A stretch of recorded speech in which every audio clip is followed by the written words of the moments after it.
Bienvenidos amigos cibernautas a Naranja Cultural. ¿Quién les habla? Samara Arias. Una tarde especial con un invitado especial y les hablo del maestro Alberto del Castillo Quesep. Él nace en Cartagena, Colombia.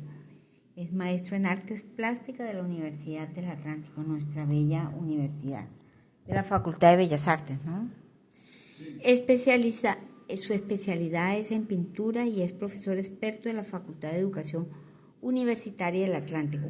Bueno, ya él está prácticamente retirado, descansando y dedicándose a... Está jubilado, me sopla él acá, y ahí lo están viendo usted.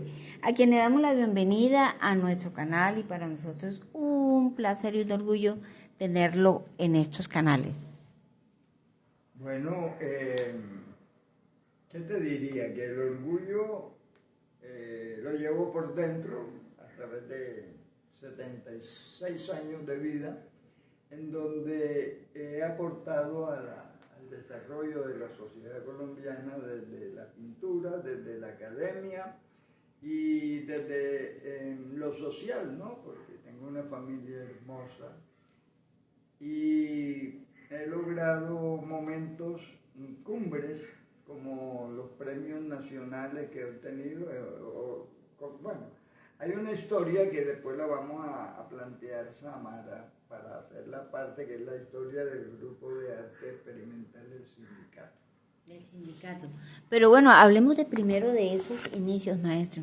Para nosotros es siempre cuando hablamos con un maestro de trayectoria, nos encanta saber esos inicios porque eso nos da como esa pauta, esa entrada a ese mundo y como esa experiencia de esos pasos que dio para llegar a donde usted está en estos momentos. Sí, yo pienso que el camino no se conoce, sino que hay que recorrerlo. Y yo nací en Cartagena, mi familia de origen libanés mezclada con colombiana, ¿no? Mi abuelo, nació mi madre, mi padre, que bueno, era antioqueño. Y ya más concretamente relacionado conmigo, yo terminé estudiando en el Colegio de la Esperanza de Cartagena, porque toda la familia vivía en Bolívar, ¿no? Que ahora es Sucre, pero bueno, era Bolívar.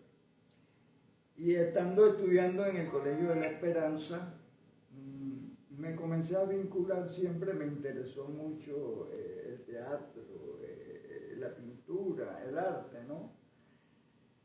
Yo en la familia hay artistas muy trascendentales, pero que no vamos a citar aquí. Sin embargo, estando yo en Cartagena,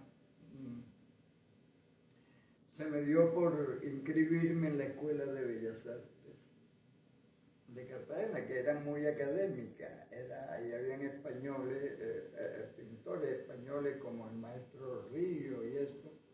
Entonces yo tuve la oportunidad de ingresar, además de que estudiaba bachillerato y lo terminaba, a la Escuela de Bellas Artes, donde aprendí todos los procesos técnicos de la pintura al óleo, en fin.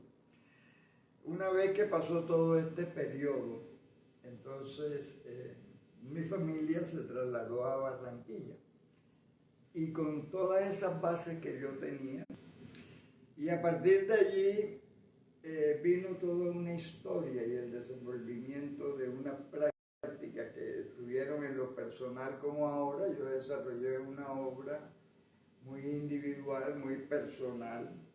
Siempre me interesaron aspectos que había percibido como impactantes de la sociología, como los tugurios, el agua, por ejemplo, ¿no? Yo aprendí a nadar muy niño porque en la finca de mi abuelo había agua y arroyo. Y en este proceso de decantar a través de la expresión visual, mi experiencia vital, porque eso es lo que hacemos los artistas, ¿no? A menos que copiemos otra cosa, la obra es original cuando tú transcribes tu vivencia y cuando tú transcribes los sentimientos que se han originado a través de tu propia experiencia. Y bueno, en este sentido, en este lineamiento, digamos así, yo terminé con mi familia acá en Barranquilla.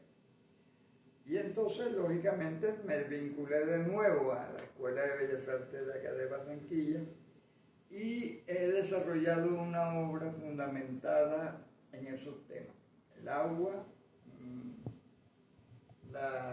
las texturas. Pienso que no es una obra abstracta, es una obra figurativa. Yo tengo cuadros como que se relacionan con paisajes cósmicos, pero que no son abstractos exactamente, sino que reflejan la textura. Bueno, y estando en todo esto, ya terminamos arte en 1972, y a partir de allí se desarrolló toda una experiencia que terminó, o que no ha terminado, sino que va a terminar con un legado artístico que voy a dejar. Tengo mucha obra y se ha comercializado mucho, pero también he tenido grandes reconocimientos. Fíjate que estando en Barranquilla, por allá en el año 78 más o menos, 74. Sí, ahí vamos a hacer un pare ahí porque esa es una parte que me interesaría ahondar bastante, porque fue un movimiento muy sonado con artistas de renombre, maestros de artes plásticas, profesores de la Facultad de Bellas Artes.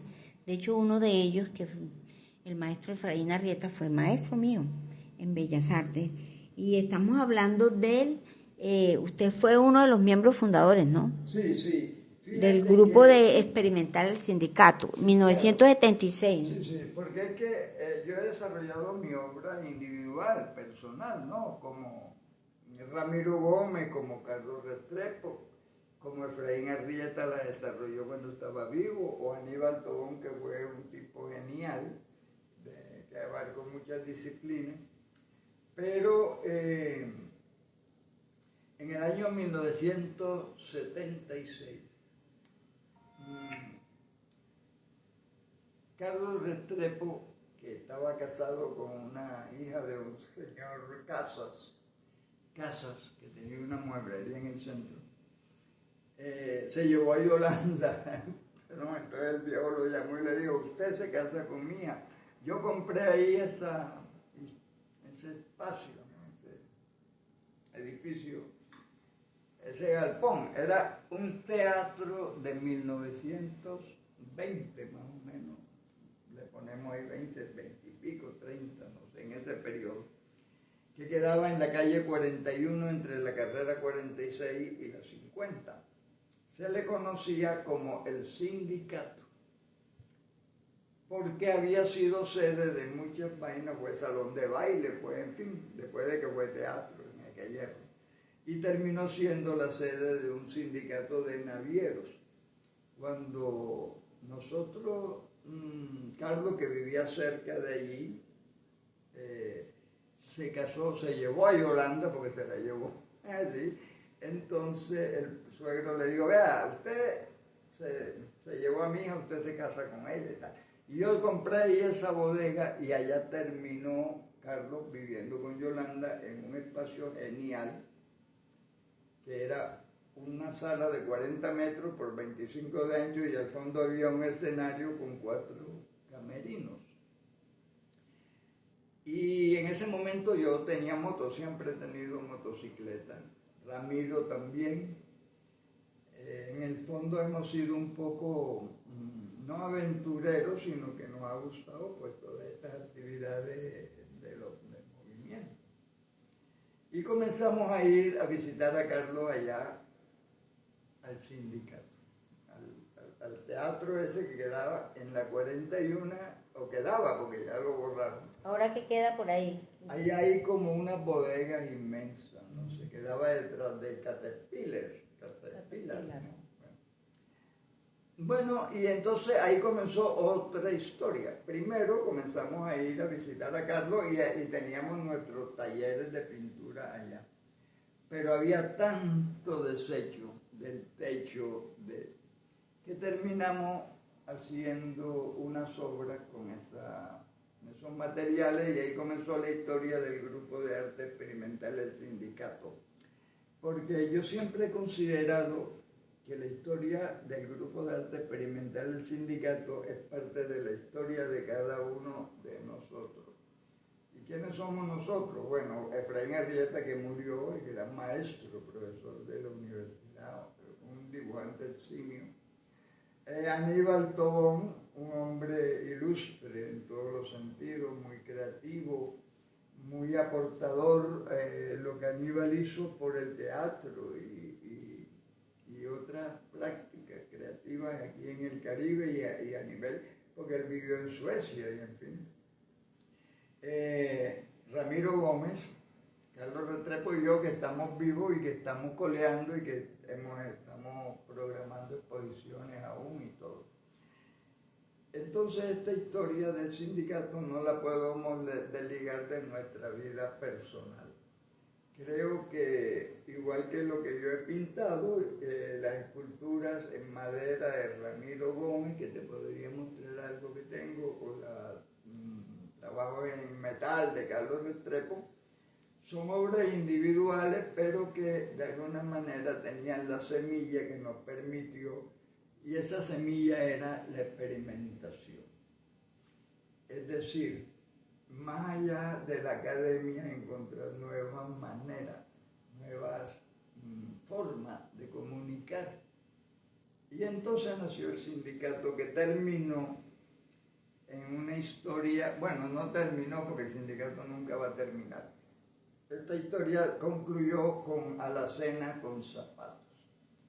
Una vez decidimos el zapato viejo, que no tenía que ver, aunque sí pusimos el libro del Tuerto López, Mis zapatos viejos. Es más, la primera obra que hicimos fue alrededor de los zapatos viejos. Y una vez nos dispusimos a recoger zapatos viejos en la calle. Los recogimos nosotros, le pagamos a recicladores y reunimos como 600 zapatos viejos, con los cuales en Cartagena hicimos una obra alrededor de los zapatos de este señor, una marcha. Y cuando ya regresamos, venía el Salón Nacional de 1978.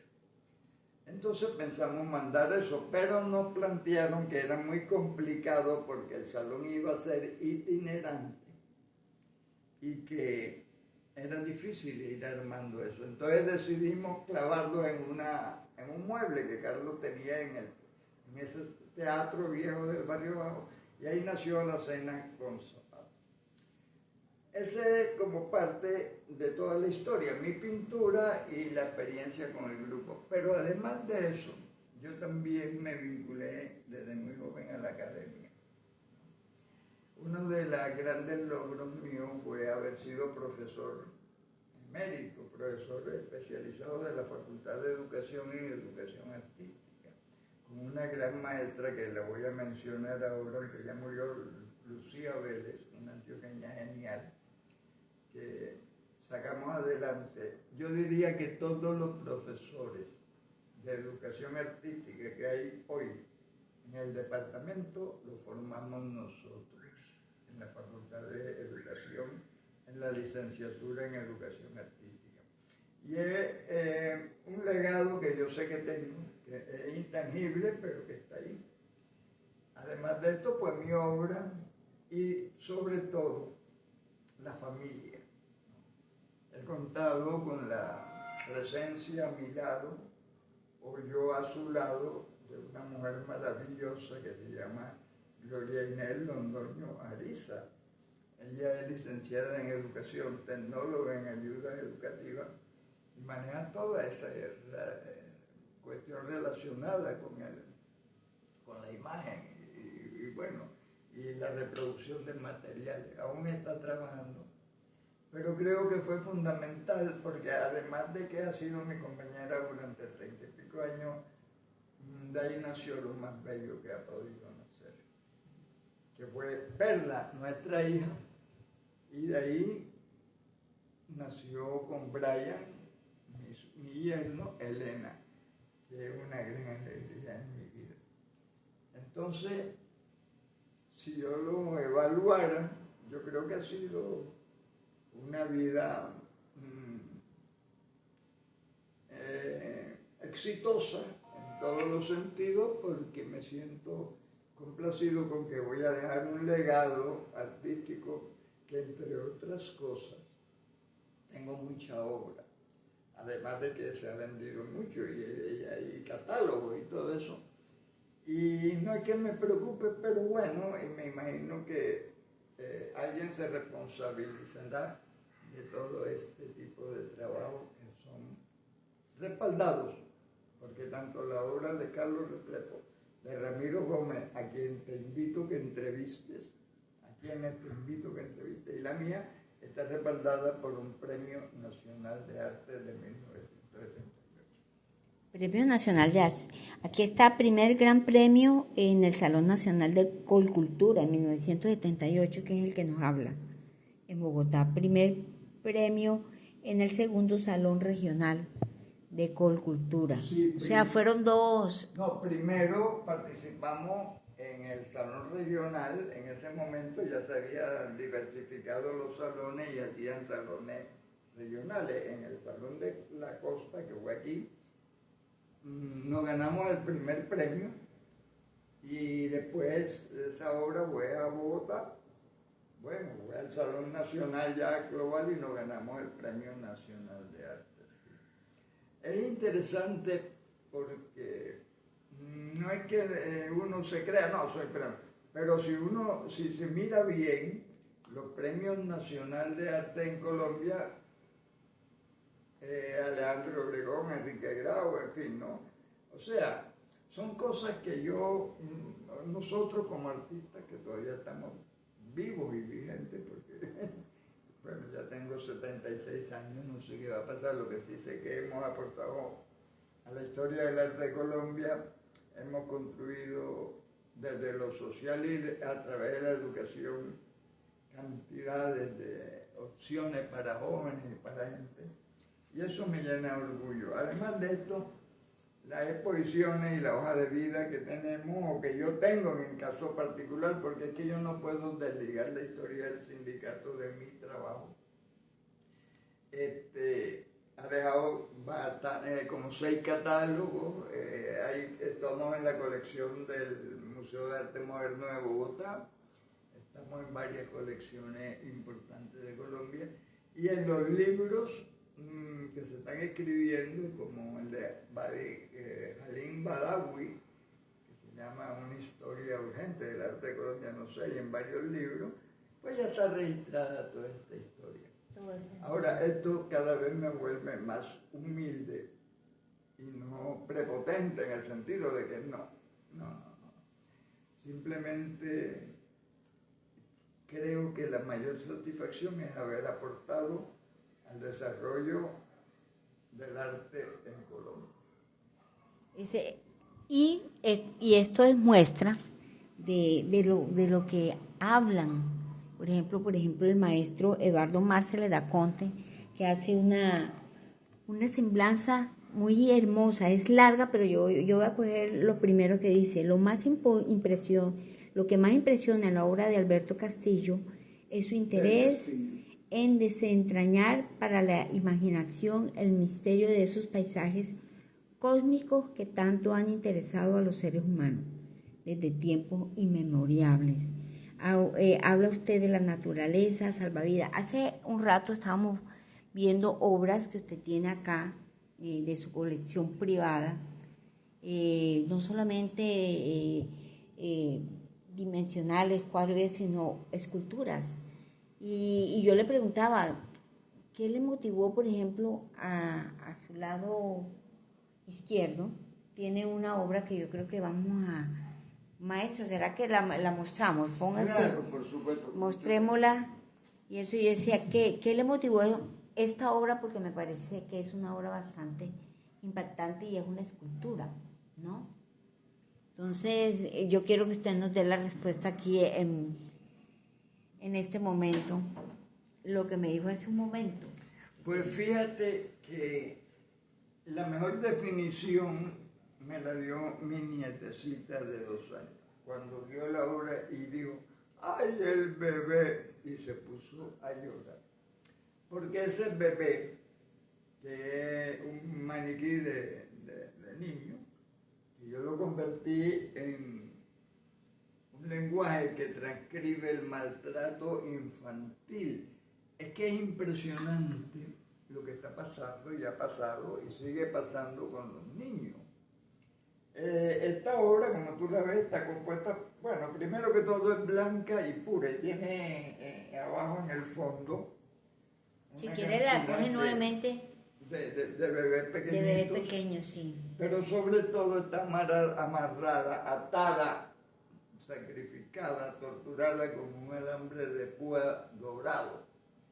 El poder económico, la ambición. Sí, eso. Elemento en los seres humanos trascienden más allá del amor por la humanidad y por los niños. Entonces, muchos de los niños que sufren cotidianamente, no solamente en Colombia, sino en el mundo, y qué diríamos de África y de esto, es originada por la ambición y por el poder descomunal de apropiación de las riquezas de los imperios y de la... Bueno, en fin, no sé, pero sí. Es así. Cada vez que un niño llora de hambre, hay alguien en una otra esfera social que bota la comida. Eso es verídico. Y bueno, y vemos muchas obras de usted, porque yo hasta donde yo conocía la parte pictórica, pero he quedado impresionada con todos estos trabajos que usted hace. Una obra. Por ejemplo, la de la máquina de coser que me dice usted que es un... interesante, te la podemos... Sí, aquí mientras tanto vamos... Esta obra que voy a cargar aquí, pesa mucho, pero me encanta. Esta era la máquina de coser, donde mi madre, durante muchos años, trabajó. Cuando mi madre murió, y en fin, hay cosas que yo recogí, como por ejemplo aquel molino, ahora te muestro un molino de carne que era de mi abuela. Entonces yo siempre he querido como estar ligado con el pasado, con la historia. Esta máquina era la máquina de mi madre. Y yo conservé esto, el caballo como le llaman. Y en una ocasión unos amigos míos que tienen confecciones en la zona franca me invitaron, los Mansur Staff, gente muy linda. Allá, ¿no? Pues claro, era mi interés ver cómo era eso. Y fui, y era impresionante, ¿no? Era una producción en cadena, así se llama esta obra. Por eso la cadena esta que era de una bicicleta mía, la mujer embarazada que además tiene un bebé aquí en el vientre. Ah, vea. Sí, es lindo, porque esta muñeca, no sé, me la encontré o debió ser de mi nieta. Uh-huh. Y este bebé aquí, que se sacrifica mientras la mamá está amarrada a una máquina 12 horas diarias o 24, la que sea. Porque en ese momento entendí lo que es la producción en cadena, ¿no? Que no vamos a decir que es una esclavitud, exactamente, pero sí es una práctica. Una práctica terrible que hace que estas mujeres que están sentadas en las máquinas confeccionando no se pueden mover de ahí, que van al baño, que tal, apenas se levantan la reemplaza otra, o sea, es una cosa como mecánica, ¿no? Y en cierto modo, yo no quiero emitir un juicio acerca de esta práctica, porque esa es la economía. pero sí transcribe la subvaloración del ser humano por encima de los intereses económicos, o por debajo de los intereses económicos. Prima más la producción, que no se puede parar, que el dolor de barriga que le dio a la señora, que la gana de ir al baño, o tal. Si no hay alguien que la reemplace enseguida para que no se pare la producción, no se puede. no sé, sí, es terrible. Y bueno, y eso sería otro tema de conversación, Samara, contigo. Sí. En cualquier momento. Sí, podríamos seguir hablando y hablando, pero bueno, me interesa mucho que vayamos cerrando esta conversación con el trabajo que usted hace con los humedales, o sea, ese trabajo, esa mirada que usted le hace a esa parte de nuestro paisaje. Sí, fíjate que, bueno, yo nací en Cartagena, pero mi familia era mi abuelo, José Quesel Chadid, de Cincelejo, y en San Onofre, que era un pueblo cerca de Cincelejo, que hoy en día está comunicado muy bien. San Onofre era un pueblo. Allá mi abuelo tenía 4 hogares, y uno de esos hogares era el de mi abuela. Entre otras cosas, es una historia que cuando yo la pienso cómo fue esa época, ¿no? Bueno, sí. Pero mi abuelo también tenía una finca que se llama, no sé, aún creo que ya no existe El Socorro, porque te estoy hablando de cuando yo era muy niño. Y esa finca daba al mar. Entonces, como éramos nietos del viejo José, teníamos acceso a ir allá. Y al frente, como daba al mar y a la ciénaga, estaban los manglares. Y yo vi desde muy pequeño, y además de mi familia tenía amigos, bueno, no vamos a decir apellidos aquí ahora, que eran contrabandistas en esa época, y te estoy hablando cuando el contrabando era legal, para decirlo de algún modo.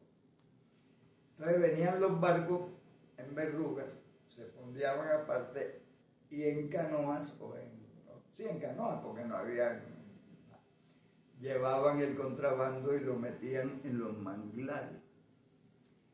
Como yo tenía acceso a los manglares, me llamó la atención que pasaba, y fui y me encontré con que en los manglares habían una plataforma muy rústica de madera, donde lo que venía en los barcos de contrabando lo acopiaban allí, y después lo iban sacando por verrugas, se llamaba esa playa, para San Onofre. Entonces los manglares se me quedaron a mí como un tema que tiene que ver con la sociología, con todo, ¿no?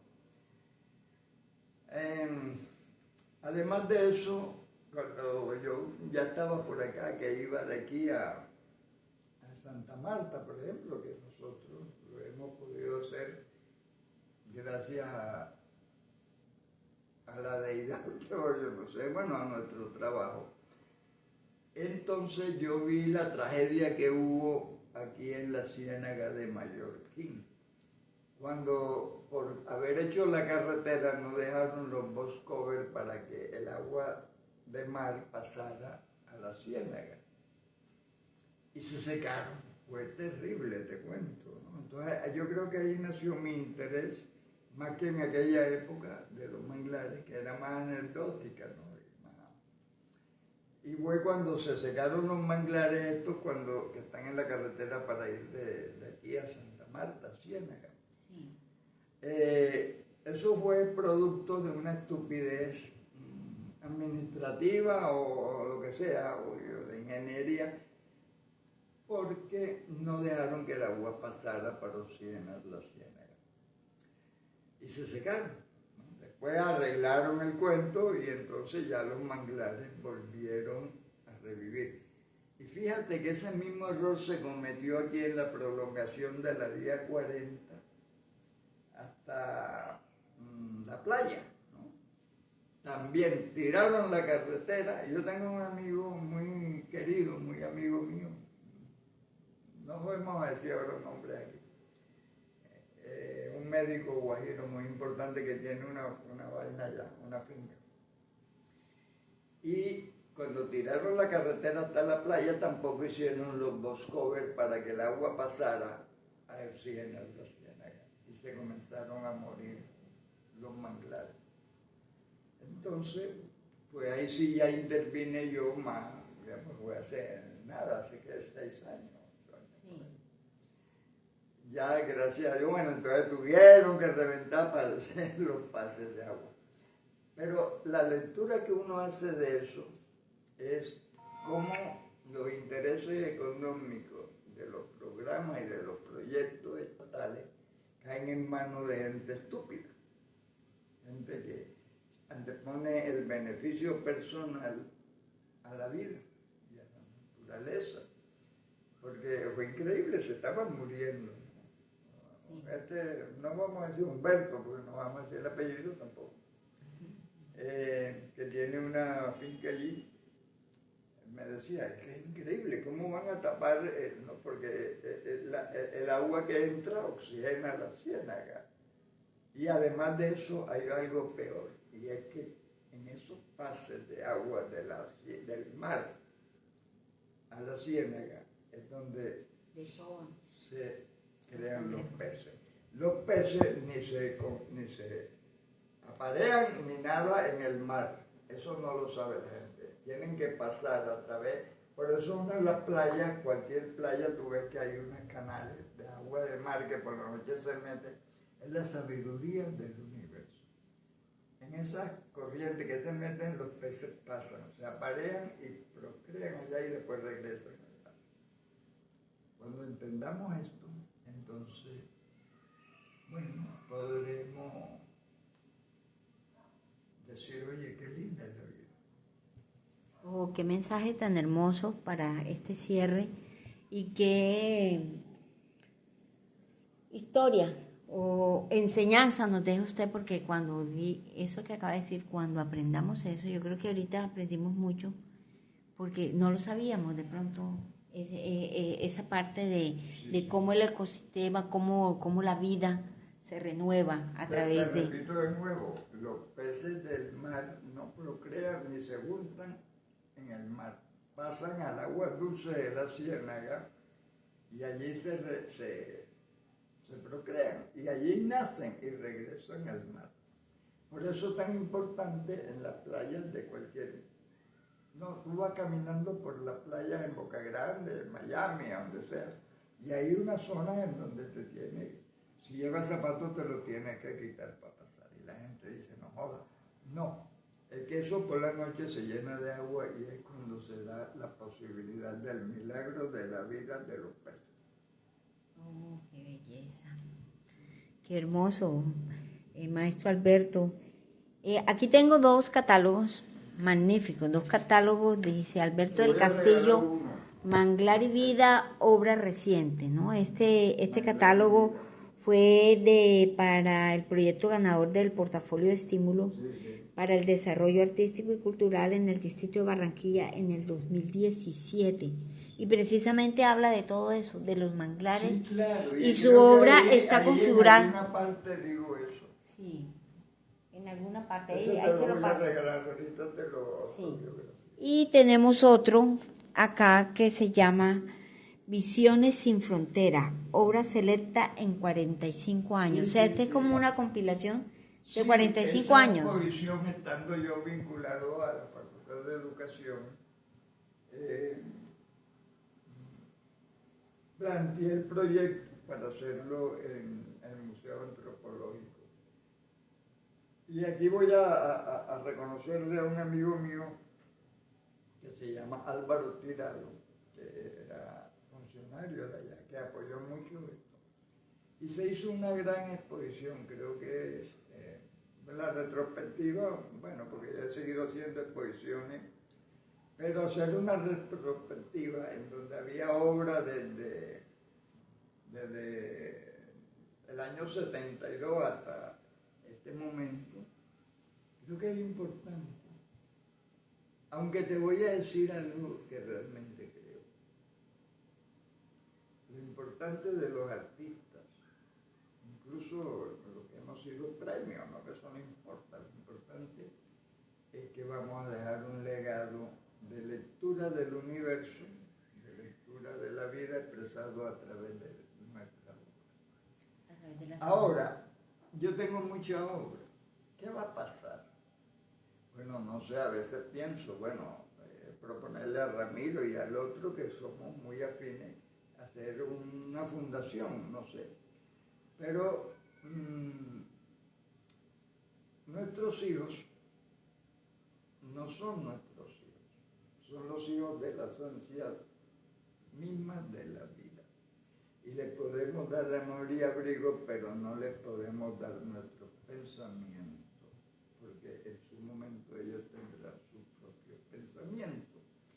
Khalil Gibran Khalil, conmigo.